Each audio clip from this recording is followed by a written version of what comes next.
Tova, Adin. Good afternoon, good morning, good evening, everyone, wherever you are, and you still have the courage to watch this.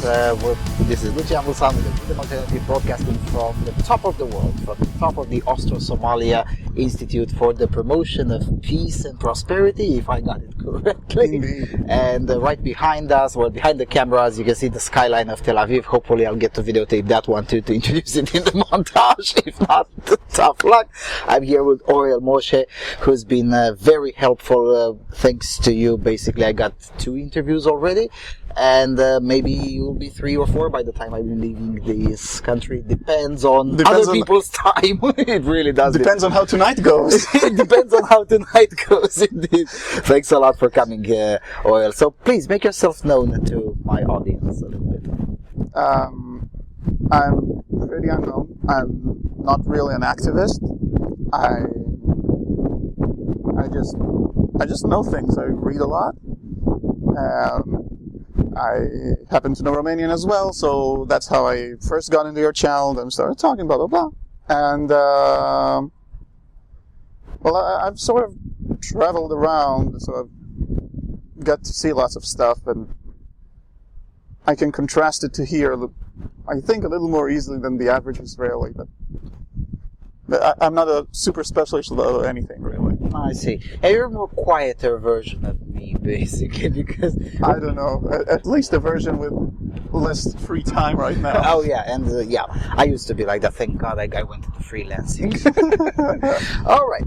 Last night I had the chance to speak with Jonathan, Yoni Blondie, as you guys call him. And he told me a few things, and maybe I should clarify them a little bit with you, because it a little bit quite astonished me, the level of bureaucracy that this country has. I expected it to be somewhat similar to Romania, but it in many ways is significantly worse. It's significantly more crowded, I guess, or stuffed. And particularly draw my attention that union that still works under the Ottoman law. And he didn't want to get too much into it, so maybe you can help me understand a little. How can an organization that dates back to the Ottoman times still be functioning legally today under the Ottoman law?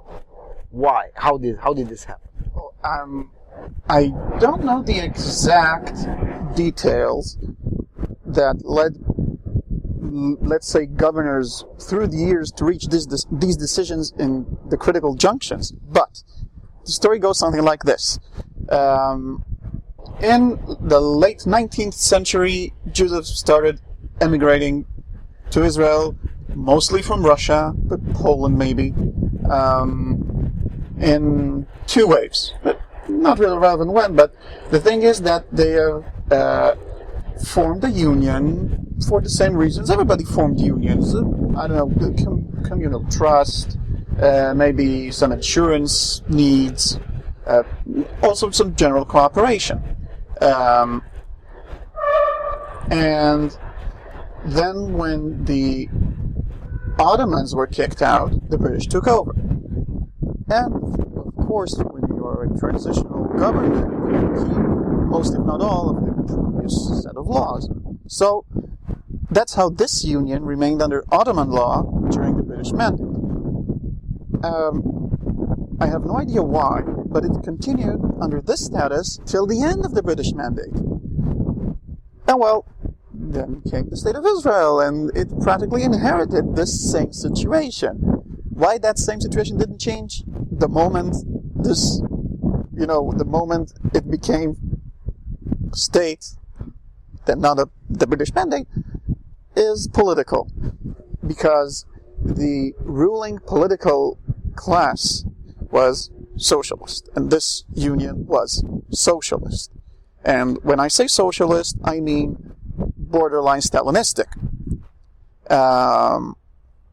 So of course they wouldn't touch the union because they were all part of the same party. Like that union is called the Histadrut. So the Histadrut, which sort of means in Hebrew the organization. It's called organizacja. Sort of. Like in Ukraine, they call it organizacja. It's not an exact translation. It's an approximate translation. You can also call it kombinacja. Really. What we basically mean is mob. The mob. Well, I guess it wasn't always a mob, but the But all moment... unions tend to transition into a mob. Yes, they tend to transition into a mob, and this specific union was very politically involved.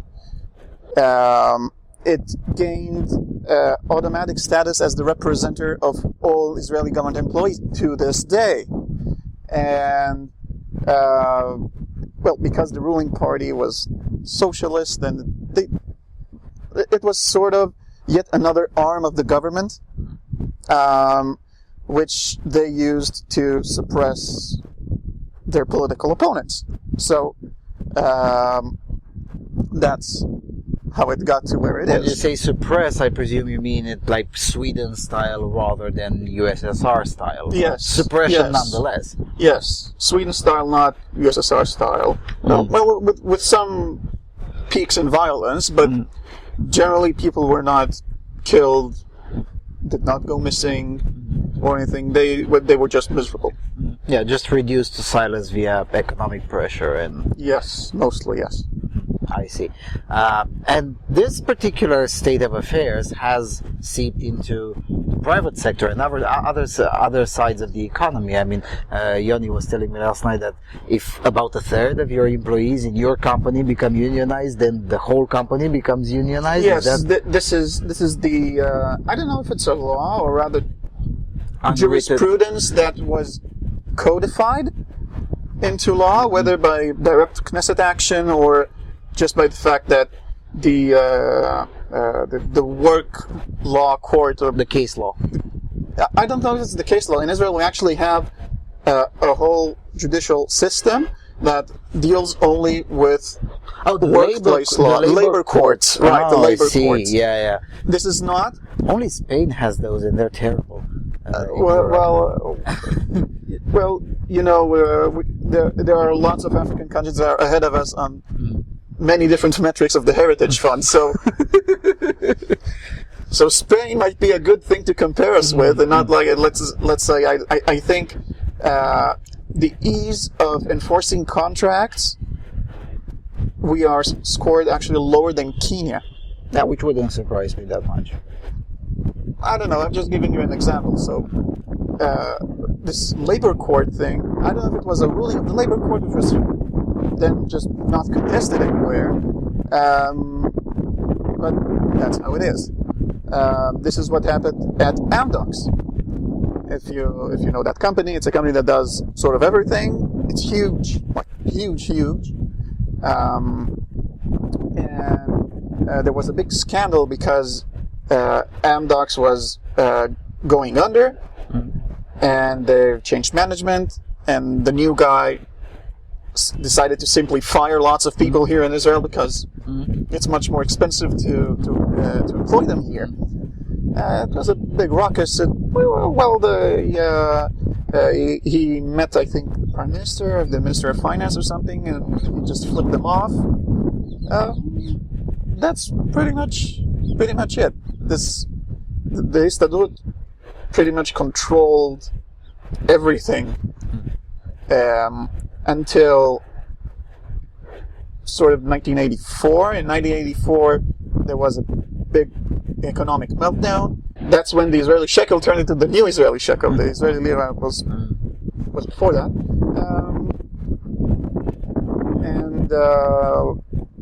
That was one breaking point.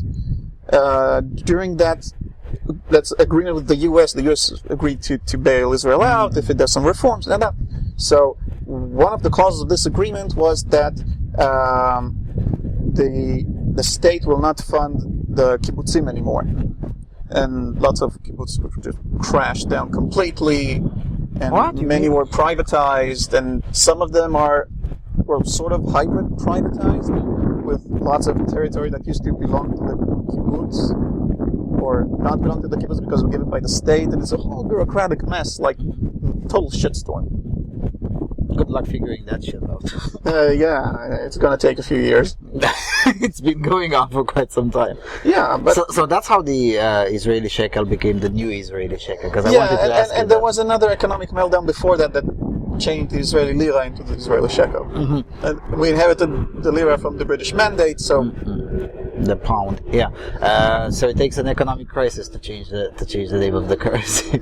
well, it takes an economic crisis to cause a significant enough change in the economy so that you need to mint a new currency. I see. This kind of thing is a little bit weird, and I'm trying to ask the questions in some way that most of the audience will understand. Because, for instance, I'm thinking, why? I'll just go straight. Why are there so many socialists in this country? Because there really are a lot of them. I was telling you before we started this interview, right when I got into Tel Aviv, call me propaganda. Why? Because when I say socialists, I don't mean cultural Marxists. That's a different story. But no, just economic socialists. Well, it's a cultural thing. Like in Amit's interview with the NRA guy,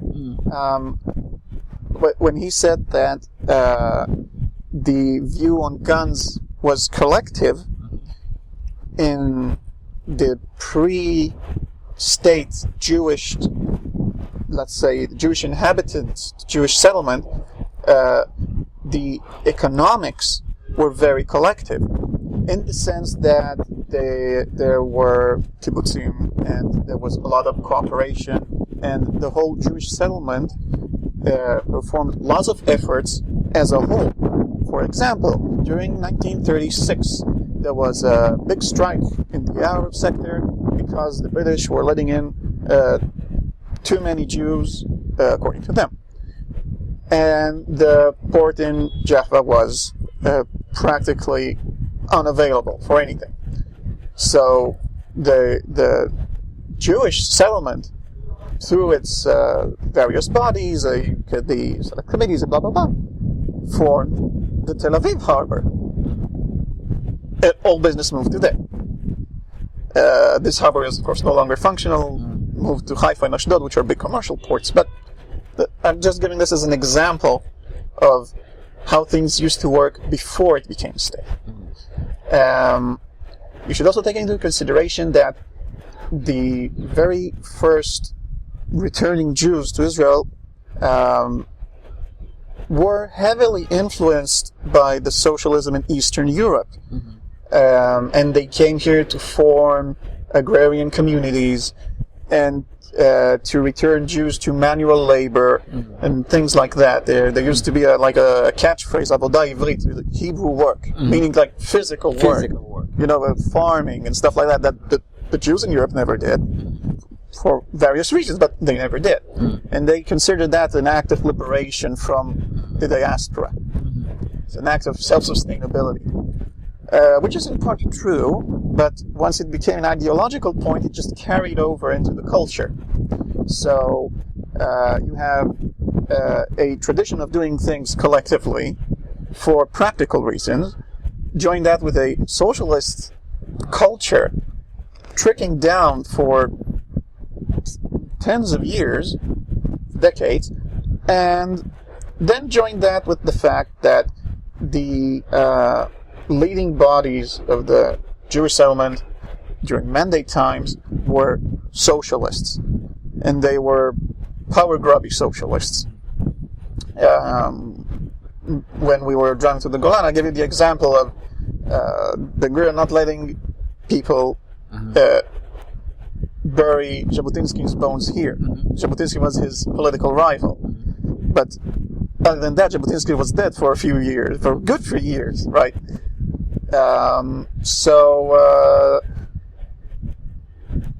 This was also enforced by the fact that when the state was really, really young, even during the 50s, everything was rationed.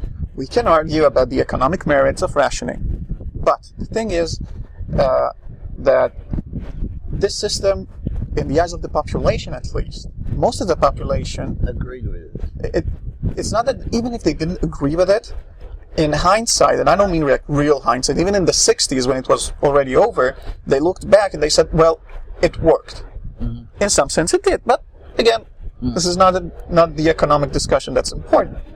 So things worked at the beginning, and then came the crash in '84, and then we came close to such a crash in 2003 when Benjamin Netanyahu, which is the prime minister, King Bibi, long live the king, was the minister of finance, and he did some reforms in welfare and some taxes, and that got us out of the mud and through the 2008 crash.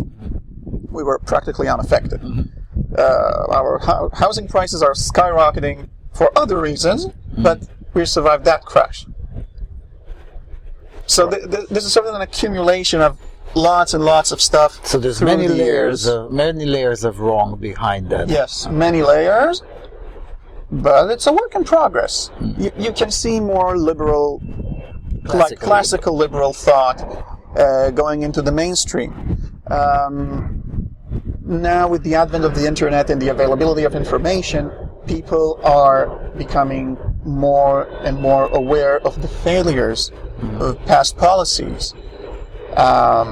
Members of Knesset are much easier to track and follow. You don't have to read it in the paper a day later or something until you call all your buddies to form, I don't know, a demonstration or send letters of appeal or appear yourself in front of the committee. Lots of the stuff like this are much easier now.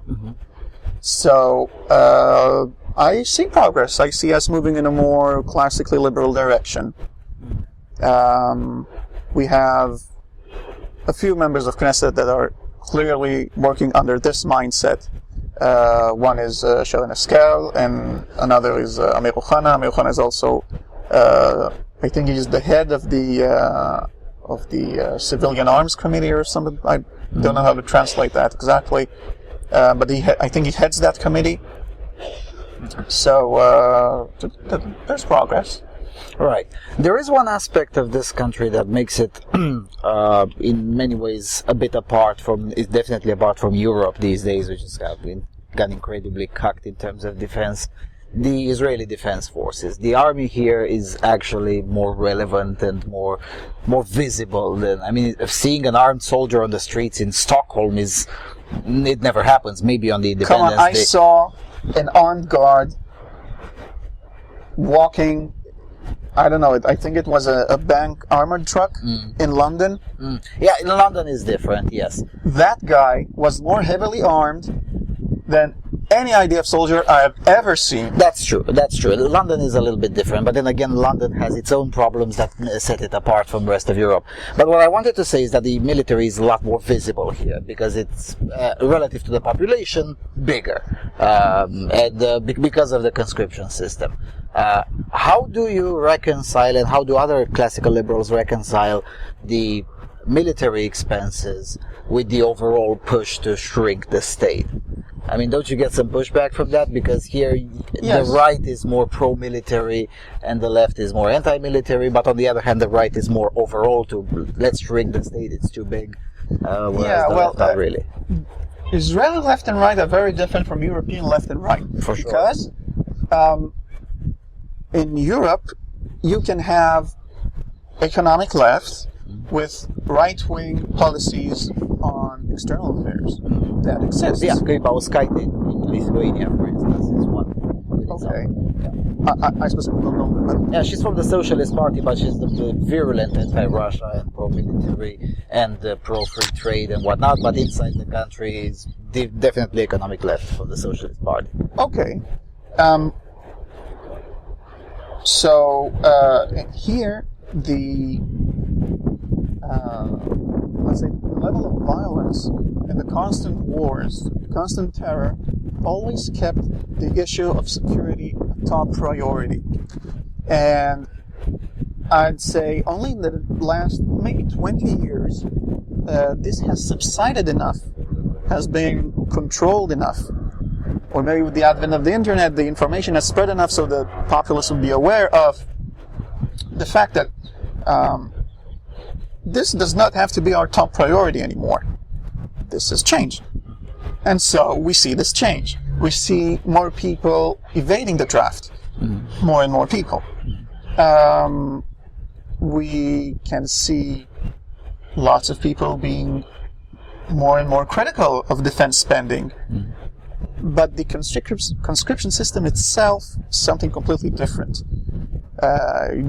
Most liberals would say something like, we don't need a conscription system, this could be a voluntary army, and people say, well, we can't guarantee people will volunteer to join the army, and so on and so forth. But I think that what is truly needed is data. And I think the IDF has that data, or at least should have the ability to produce that data. And I don't think the political climate is ripe yet for using this data, or I don't know, asking the IDF to produce this data, or whatever. I can't imagine a situation where the IDF doesn't have a contingency plan for what happened if they stop the draft. The IDF service plans are becoming longer and longer, in the sense that you'd have to sign up ahead of time for more than you were drafted to. So you would have the draft time basically a slave, like almost zero wage and stuff like that. Although combatants get more money, and there's a lot of difference. It depends on the job you do, and the more difficult your job is, the more training you need, and the more time you need to sign up for in advance. And this is a trend that is continuing. When, for example, also draft times are getting shorter. When I was drafted, it was 3 years mandatory service for men, and now it's, I think, 2 years and 10 months, something like that. And for women, it's still 2 years, I think, for women. Of course, not everybody's drafted. Yeah, well. Yeah, let me ask about this. I haven't asked anyone yet, and I don't think I'll have the chance because I couldn't get a hold of Mr. Roden in Yerushalayim. Maybe next time. So I'm going to ask you, how strong and how does the progressive whining works in this country? Maybe I'll get a little bit more of a skip on that, but how have the progressives complained about any of this? No.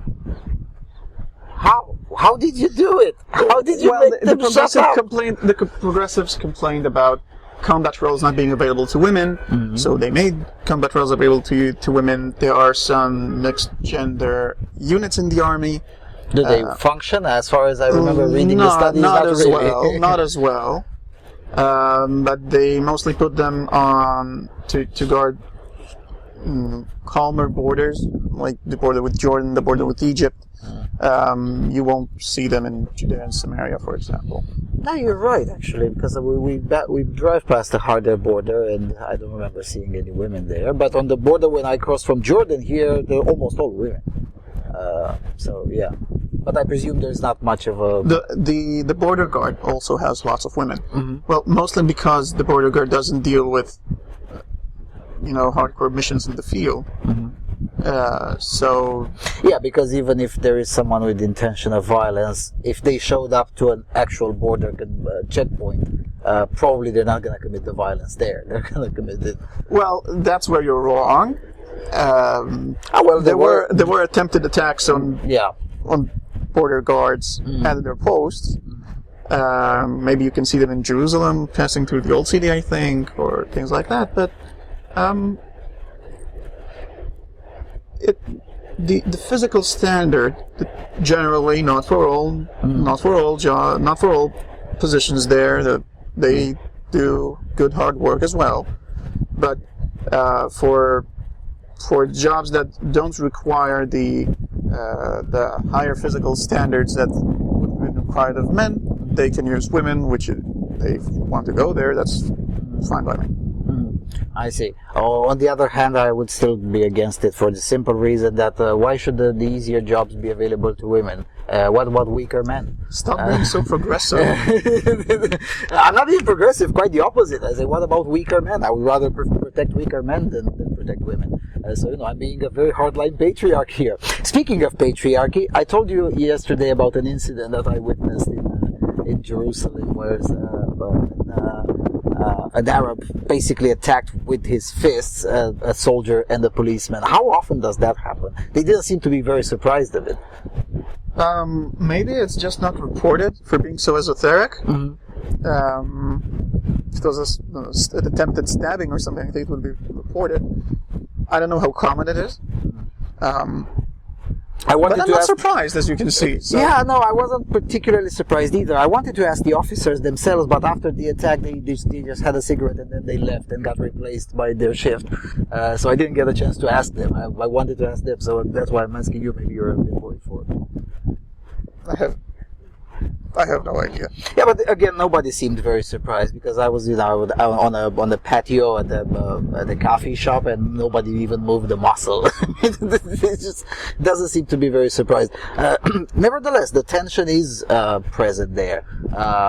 Any chance of ease up the tension a little bit? There seems to continue to be quite a tension. Particularly not here in Tel Aviv, is basically not noticeable, but in Jerusalem. I have no idea. It's too hard a question. I don't know. Maybe it's local factors. Mm-hmm. Well, I don't know. It's connected to the big Israeli-Palestinian question. So it's hard to know. Mm-hmm. Exactly. I have no idea is a very fair answer. I have no idea at all. All right. I guess we could wrap this up here, or maybe I could press you a little bit more on the technology sector of Israel, because maybe that's where you might know a little bit more. Because as I'm sure you know, I'm coming from a technological hub as well, from a city that is increasingly high in IT and low in everything else. So, but Israel has been producing technology in a very fast pace, at a very fast pace. Well, then I guess we don't have the time. We don't have the time. So we changed the location and the day, actually. They were taping the continuation of this interview the next day after the one. We're no longer at Austria-Somalia. We're in a much worse place. So where did we leave it off yesterday? I think we left at the technology sector. Yeah, the high-tech sector. You said you're also from a technological background. Yeah, and you also come from a place that has more and more high-tech and less of everything else. Yeah, and less of everything else. And the IT people, they're screwing up everything, especially rental prices, because they have much higher incomes. Gentrification, there you go. Yeah, although I'm proud of living in a very gentrified neighborhood. It's so much nicer. Probably Tel Aviv could use some gentrification too. Oh, Tel Aviv? No, you don't understand. This neighborhood we're in right now, as if you look outside, you see these buildings are maybe from the 30s, 20s, 30s, something like that. Tel Aviv has decided that the best policy would be to ossify construction. So these properties are super expensive. Mm-hmm. Other than the poor areas of town, rent is skyrocketing, like almost the average salary. Mm-hmm. So Tel Aviv is very gentrified in that sense, because every gentrified city needs its little slums. Yeah.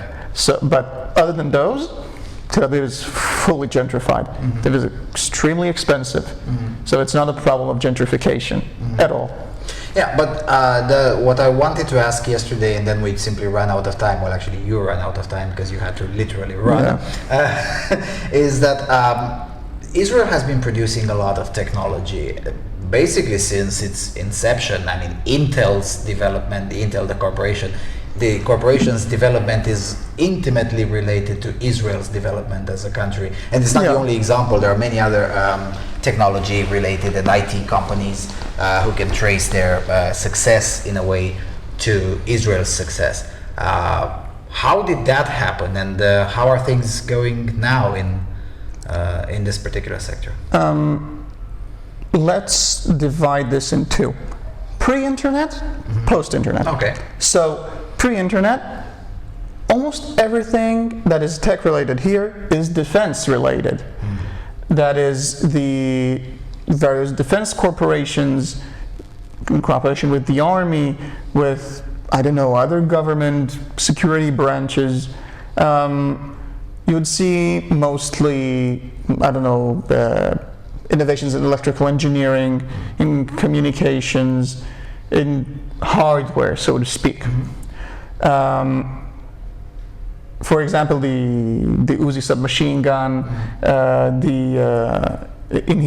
think it's called, in Hebrew it's called Yericho, in English Jericho, the pistol. Yes. Amit will probably kill me for saying this, but it's sort of a Desert Eagle, I think. Yeah, I'm sure Amit would love like that. Yeah.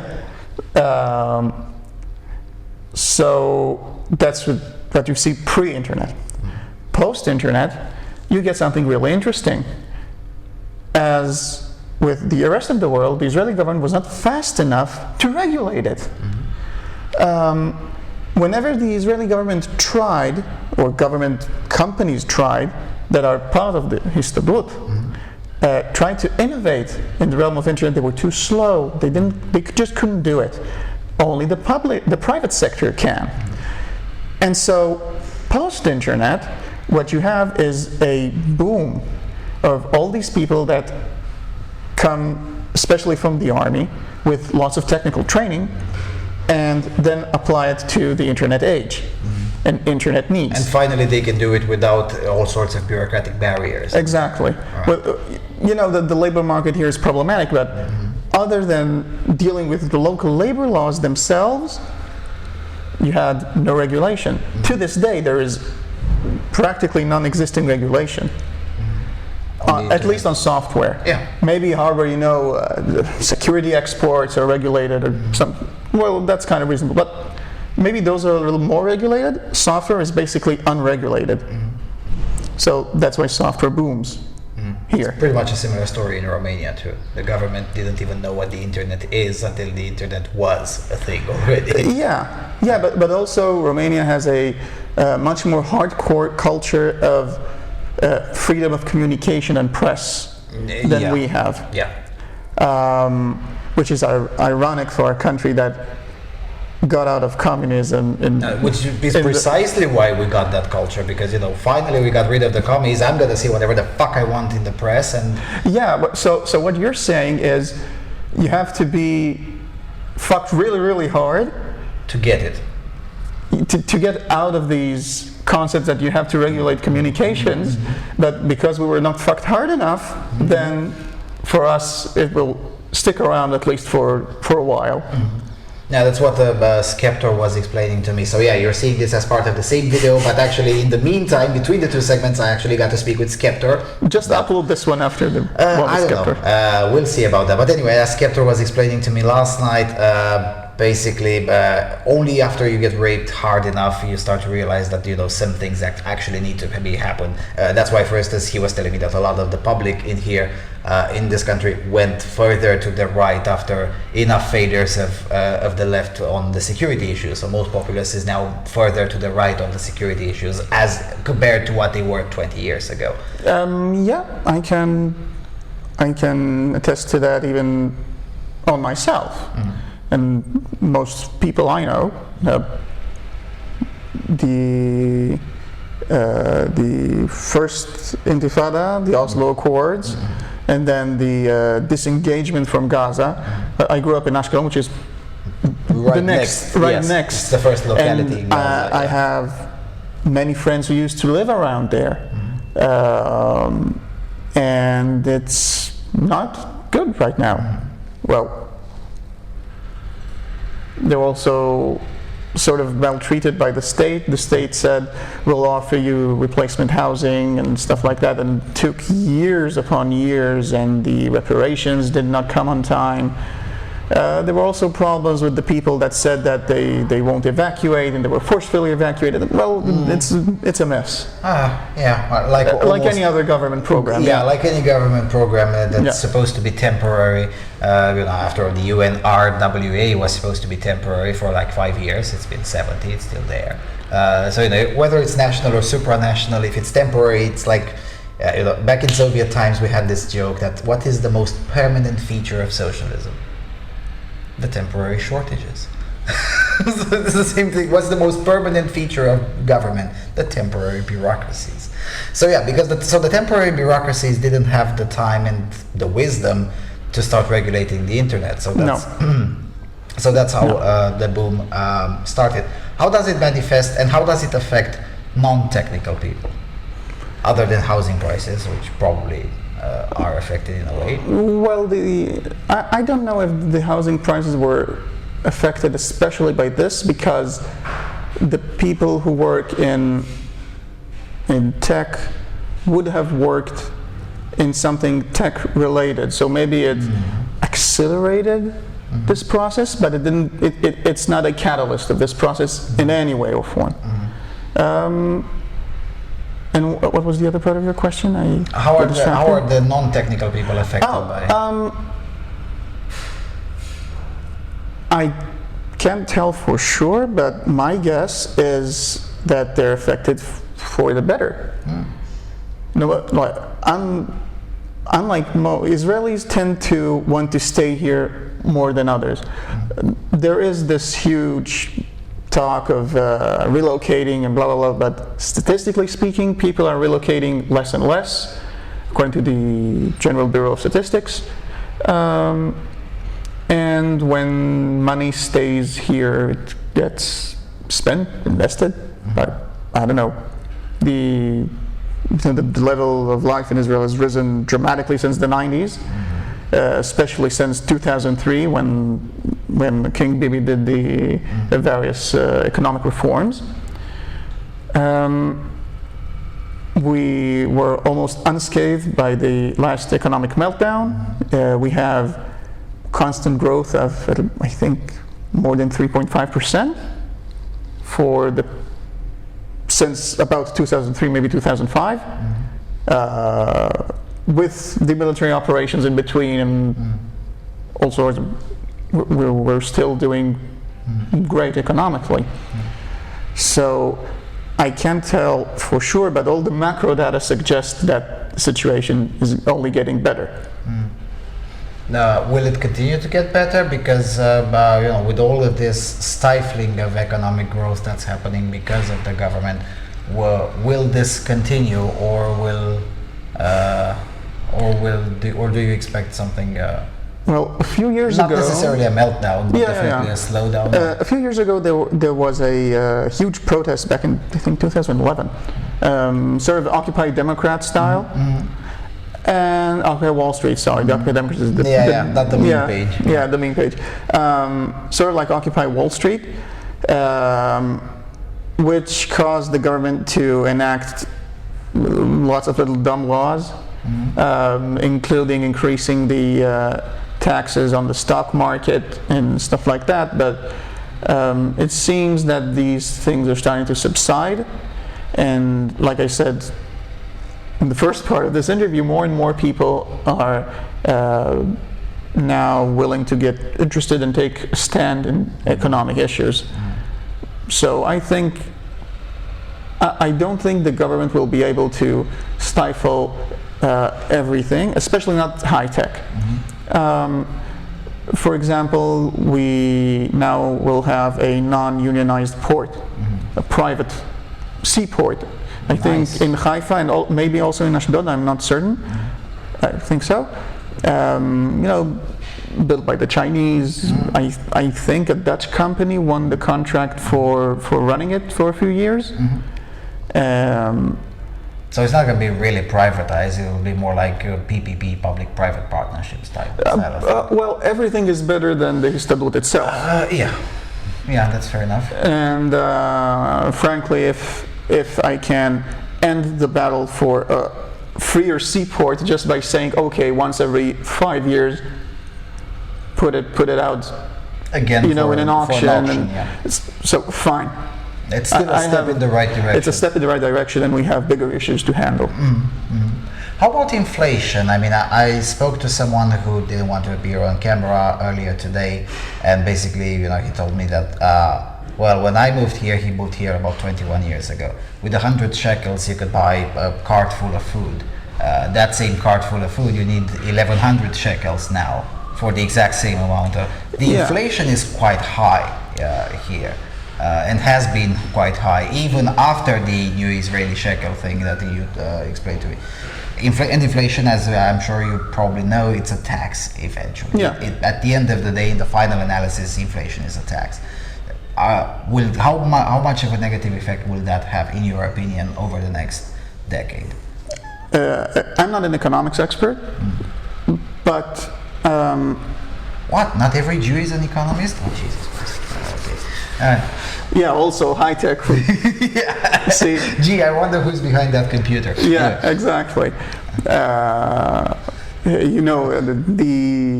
propagandist or conspiracy nuts or whatever will say it's the Jewish mind. Maybe a few hundred years of evolution did that. I don't know, but there are of course other factors.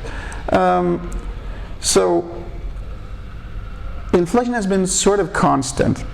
It hasn't increased dramatically, I don't know, in lots of years. I remember those times when 100 shekels was a fucking fortune.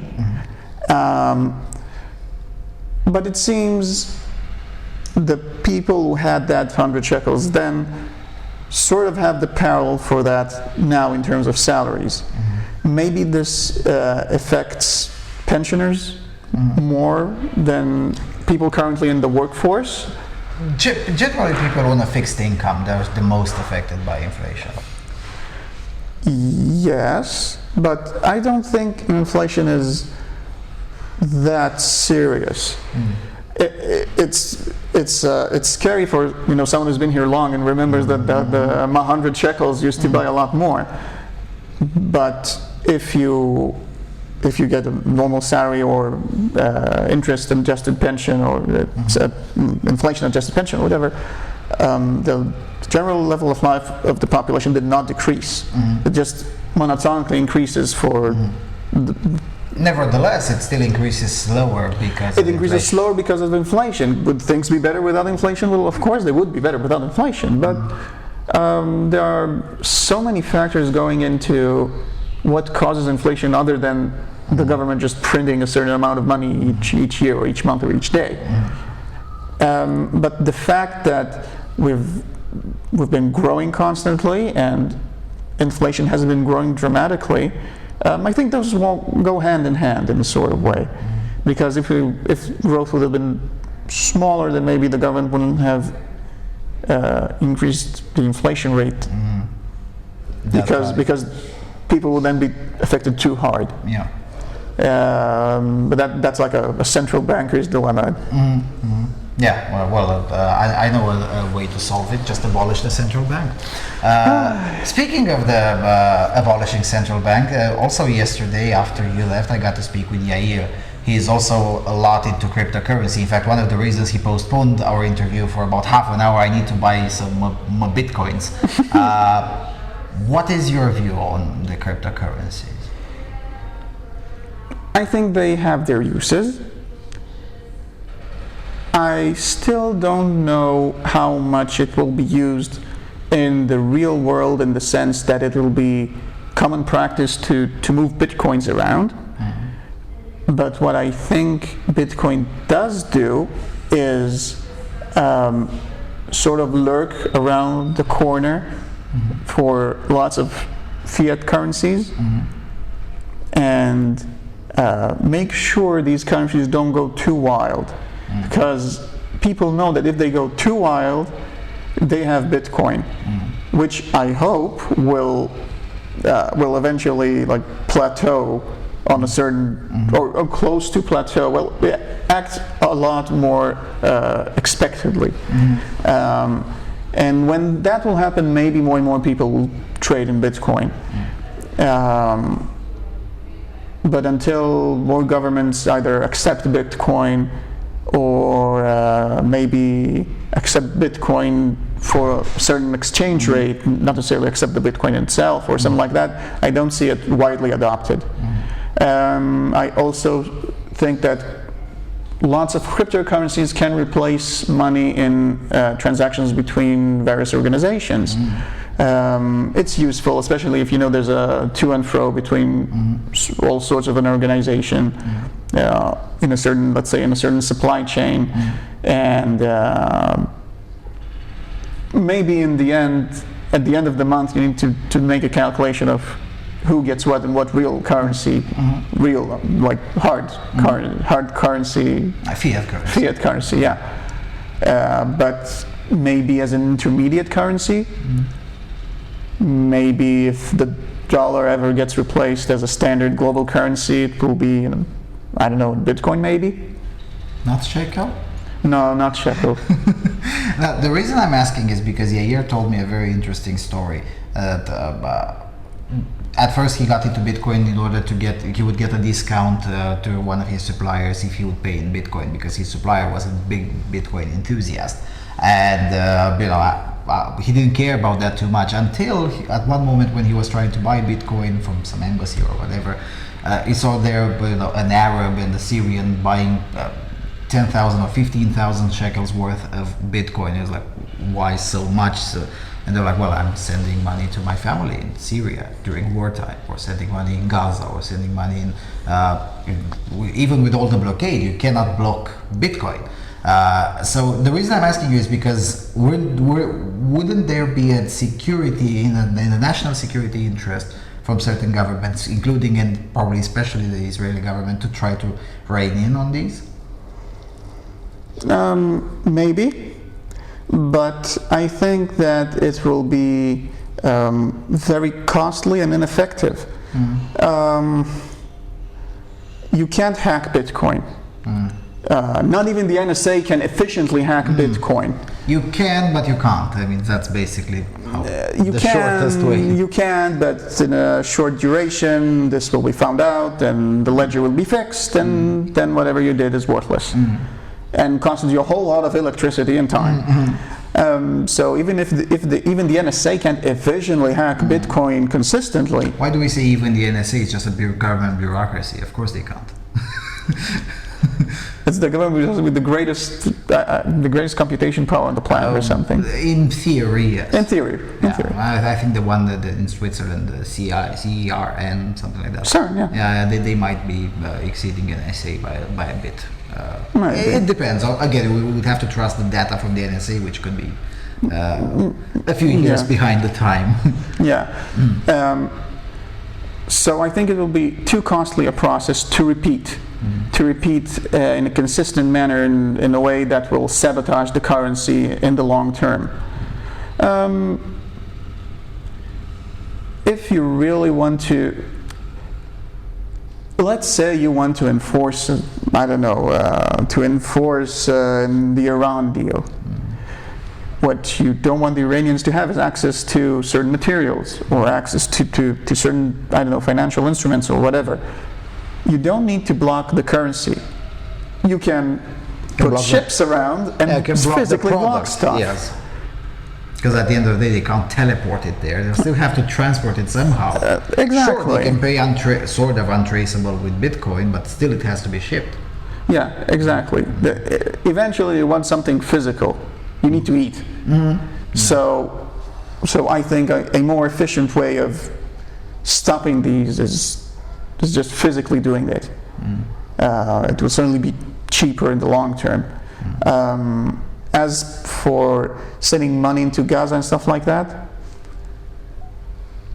well, you can say that maybe it's a security risk, maybe that money will go into funding some, I don't know, but with private individuals walking around, going into, Bitcoin embassies or whatever, these are actually people that if anybody suspects are connected to any kind of terrorist activity or whatever, it doesn't matter, they'll catch him in the internet cafe or whatever, and they'll bust him.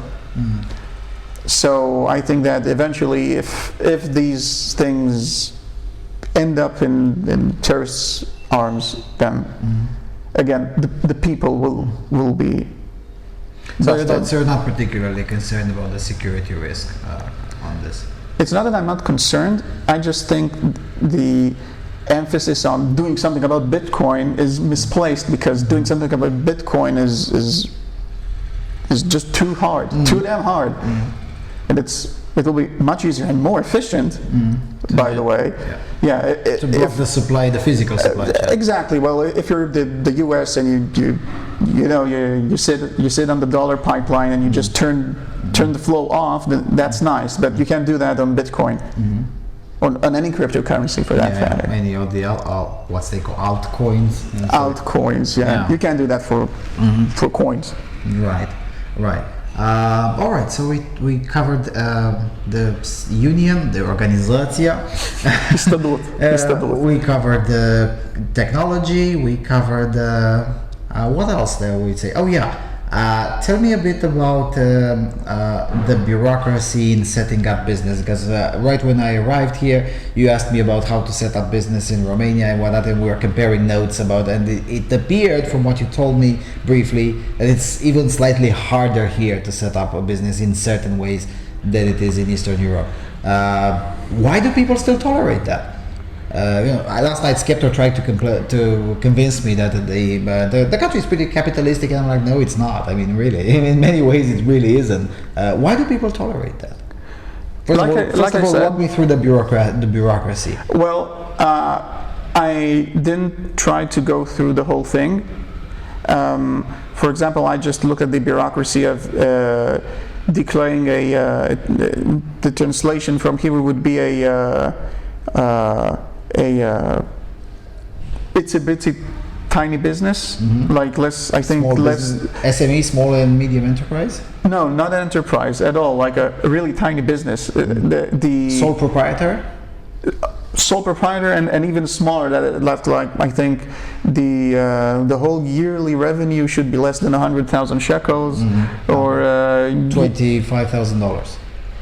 Yeah, something like that. That was okay-ish to do.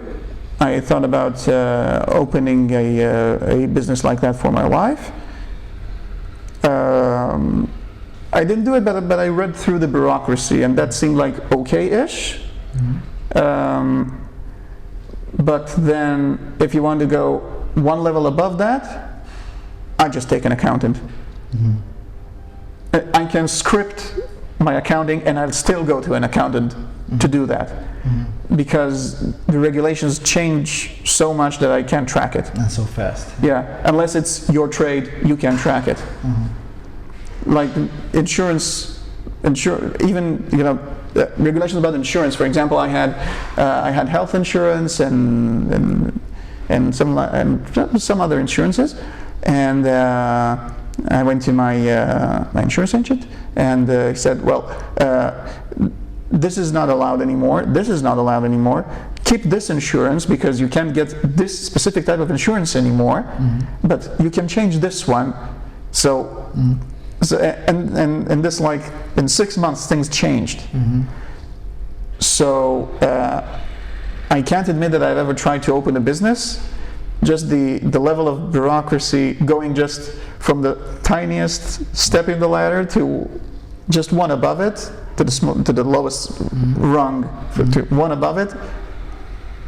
And it's already a nightmare. Yeah. Yair told me something similar. I mean, he is a business owner, but even though he uses probably the same, the lower rung, obviously, and he said, even there where I'm supposed to not be facing any regulations, I still face a crap ton of regulations. Why do businessmen, and in general, why does the public tolerate that much bureaucracy? Because, in Europe, at the very least, you have this level of hypocrisy, in the sense that at the very least the business people, even the smaller one, they do understand that bureaucracy is too much and it needs to be cut down, and generally over the course of several years it tends to get cut down most of the time, and the rest of the populace just supports bureaucracy because they think evil capitalists or whatever. But there is this hypocrisy that everyone knows it exists. Here, on the other hand, it seems that the business owners don't associate with each other, The business owners associate with each other. There is the same kind of hypocrisy. Oh, I see. It exists. But again, as with tech, where I said, even when people can relocate to Silicon Valley, less and less people do so. I think this is what keeps businessmen here. Like, let's see, from all these startups that do huge exits and buyouts and stuff like that, I think the only ones who actually stayed in Israel are Wix, you know, the website company, and Checkpoint, a security company. Yeah, of course. Right? So I think these are the almost the two examples I'm aware of companies that grew up here, stayed here. And that's indicative. You know, maybe if the bureaucracy would have been easier, maybe if doing business was easier, maybe more of these startups would have stayed here. But they don't. People just don't want to do with it and sell the company and do something else. Yeah, the same thing used to happen quite a lot in Eastern Europe. The best example would be Skype, which was sold to Microsoft, and then immediately Microsoft moved the operations from Estonia and moved them somewhere in Ireland. Now they're moving it back to Estonia because now Estonia is a very capitalist place, more capitalistic than Britain or Ireland. I want an Estonian e-citizenship. I considered getting one of that too. It's obviously easier for me with a Romanian passport. It's a little bit harder with an Israeli one, but I've heard that's not really that hard. But in any event, Shinzo Abe has one. Really? Yes. Oh, that's nice. Yeah. I can understand why. I mean, I really can understand why the Japanese bureaucracy is, well, not as bad as the Chinese one, but still. But it's functional. Oh yeah, it's sort of functional. I mean, the system tends to fail quite a lot because it's still government run. Okay, but you have certain time constants that they are committed to. And they're committed to these time constants. They say this will take between 4 and 6 weeks. It will take up to 6 weeks. But it's still under 6 weeks and not 16. Yeah, exactly. And here you can get like, I don't know, even city halls, even you know, smaller government bodies. You just can't rely on response times. No, they'll tell you like 30 days, and maybe in 120 you'll get the response. Maybe. Maybe. For example, you're allowed to file in for tax returns. Why should I be filing for tax returns? Like, should that be automatic? Yeah. Even in Romania, it's now finally automatic. There was a big story in the financial press like a year ago, maybe 2 years ago, about this, and they said the public coffers earned like a bazillion shekels every year because people don't file their tax returns. So why should we make the tax returns easy? Yeah, you see? Yeah. The people who think like that should be helicoptered. I paid a nice little company, I think 200 shekels to do that for me once. Fair enough. It was more than worth it because the time it would have taken me to read was worth more than through all of 200 that. shekels for sure. Yeah. Fair enough. But yeah, you know, this happened a lot in Eastern Europe. So Skype is a good example. RAV, nowadays known as Windows Defender. It's actually the original name was RAV, Romanian Antivirus. Same thing. Bill Gates was like, "I'll give you $1 billion for the antivirus, but I'm just moving it away because of the bureaucracy." And there were a few other companies in Eastern Europe that had this happen to them. Finally, we got smarter, and the bureaucracy for technology-related companies, specifically for technology, it's easier so as to keep the capital there. But maybe here is not that popular of a position to, but at the very least, make an exception for technology. Well, there are because at the very least, there's political backing for that, but it's complicated. Of course, it's complicated.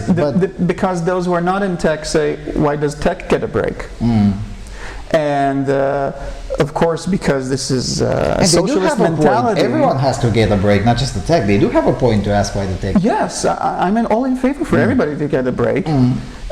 But the mentality here is, in Hebrew, there's a saying,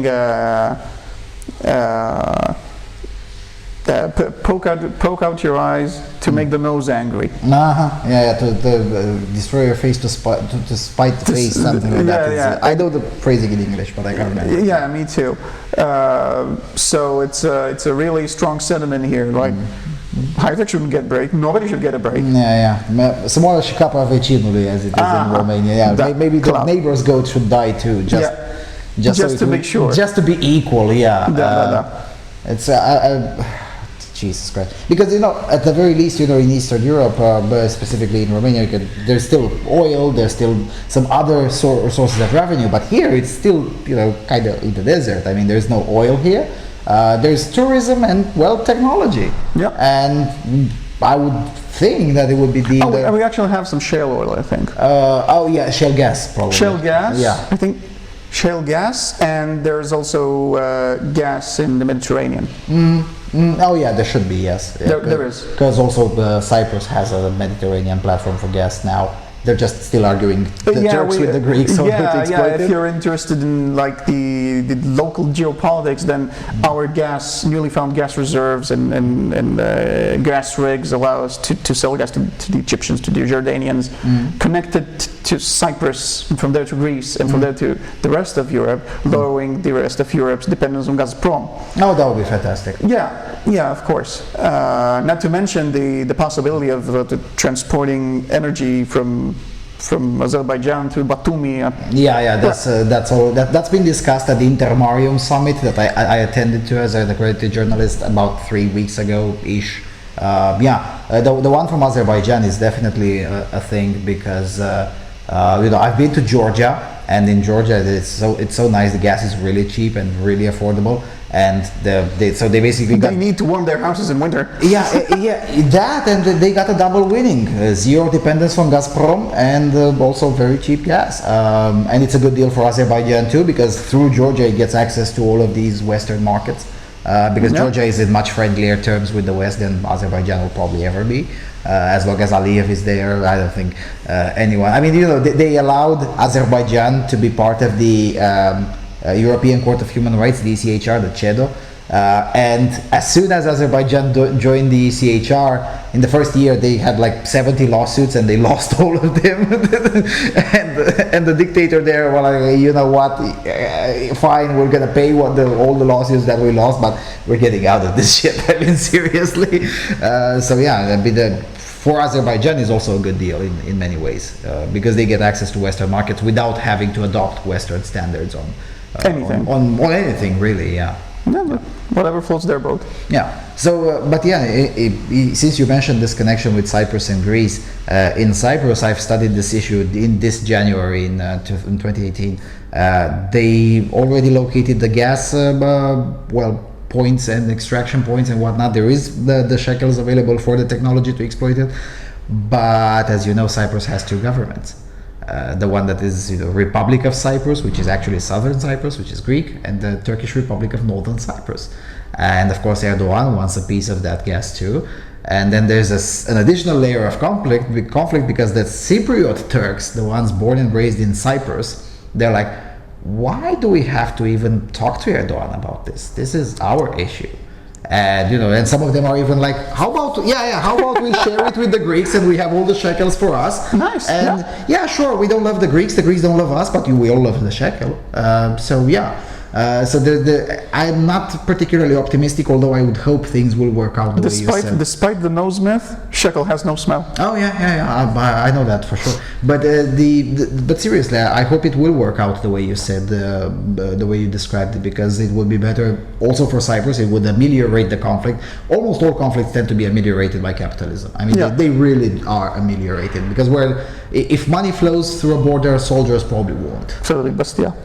Sorry? Frédéric Bastiat. Frédéric Bastiat, yeah. And it's definitely true in Cyprus since they opened the border. Since until 2004, I think, there was no crossing between north and south. So if you wanted to go from northern Cyprus to southern Cyprus, take a boat. No. You have to fly to Turkey, and then from Turkey to leave legally to Greece, and then from Greece to go to that was the only way. Nowadays, there's terrestrial border, easy going, you can spend as much time as you want. There is no visa restrictions or whatever, except on Armenians in the north, because the Turks really don't like Armenians.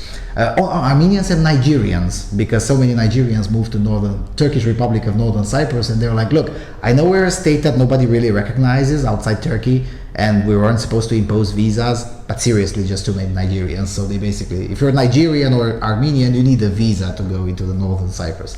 In any event, I think this is the time to get a Senegal passport.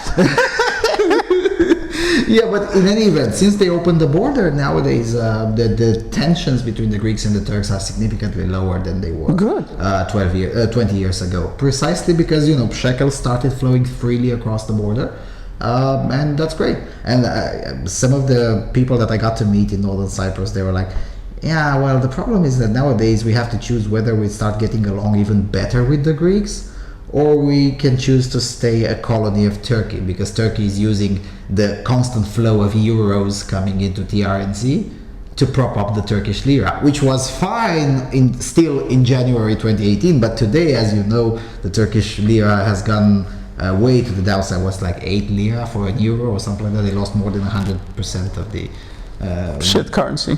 Yeah, it's become a shit currency, and nowadays I'm presumably, maybe next year in January I'll go again to Cyprus, because January is a perfect period. It's cold all over Europe. In Cyprus it's 25°C, but presumably nowadays they don't like it. So yeah, I'm not optimistic about the prospect of it until they figure that one out, and it's been a while. It's pretty much like the Israel-Palestine question. I mean, it was supposed to be temporary, but it's not temporary. I mean, there's still refugees in southern Cyprus who left temporarily from the north, and they're still in the south, and many of them never been to the Well, in the Middle East, the most permanent things are temporary. Yeah. Right. So yeah, we covered geopolitics. I won't ask you about vices, because I asked Yair enough about vices. I'd love to see that video. Yeah, it's been enough chat about vices. What else that we didn't cover? Because we focused a lot on economics. So what else that we didn't cover in economics department? We covered bureaucracy. We covered corruption. Corruption is there's the sort of legal corruption of the Histadrut. You know, that they sign an agreement with the government. We will not have any strikes in the next 5 years. You give us this and this many shekels, this and this many extra salaries, whatever, and then next year they just go on strike. So that's sort of legal, because it goes through the labor courts. But other than that, there almost isn't any real corruption here, because generally the bureaucrats are paid enough. That's what my grandfather, when my family came here from Romania, for example, they had to get their cargo, their house, everything, in containers from Timișoara to Constanța.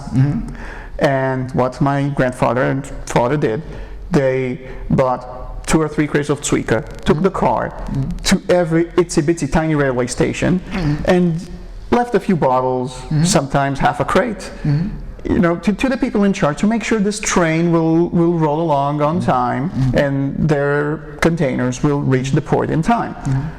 And in that sense, my grandfather used to say, back in Romania, the corruption was manageable. You knew what to expect. You could expect what happens. And if you wanted to accelerate a certain process, then you'd know how to move about it. But here it's impossible, because tracking corruption is easier here. And generally, the people you would want to bribe or things like that earn enough money. So the temptation is lower. The temptation is much lower, but that changes once you get to the higher echelons, like, I don't know, huge construction permits and stuff like that, where that's like billions of shekels. But anything sort of lower, maybe in the low thousands worth of stuff, maybe 10,000, they're just not worth it for the bureaucrat to risk. Yeah, that's pretty much the state we got in Romania right now. Lower level corruption disappeared, but the high level corruption is higher than it used to be. Well, here it's not higher. I think it's getting lower, especially with the advent of the internet.